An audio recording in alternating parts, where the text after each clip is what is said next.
I must have been 6 or 7 when I lived in Lebanon. The country was ravaged by war at the time, and murders were common and frequent.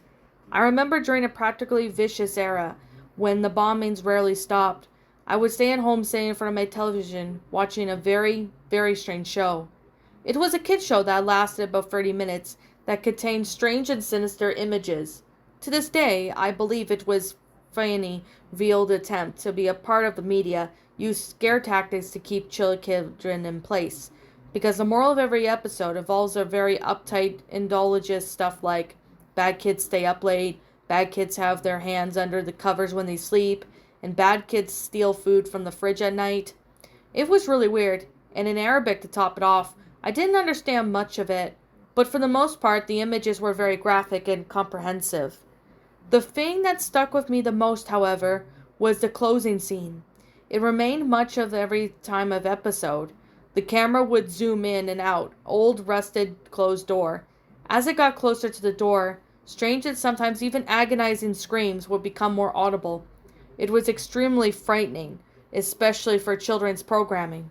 Then text would appear on screen in Arabic reading, "That's where bad kids go."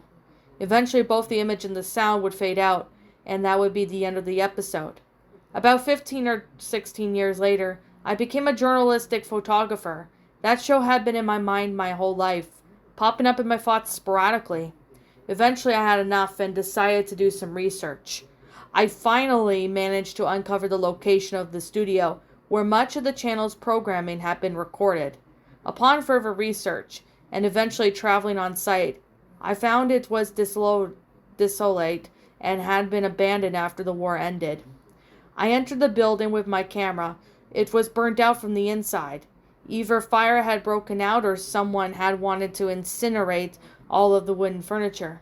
So after a few hours of cautiously making my way into the studio and snapping pictures, I found an isolated, out-of-my-way room. After having to break through a few locks and managing to get the heavy door open, I remained frozen in the doorway for several long minutes. Traces of blood, feces, and tiny bone fragments lay scattered across the floor. It was a small room, an extremely morbid scene. What truly frightened me, though, was what made me turn away and never want to come back.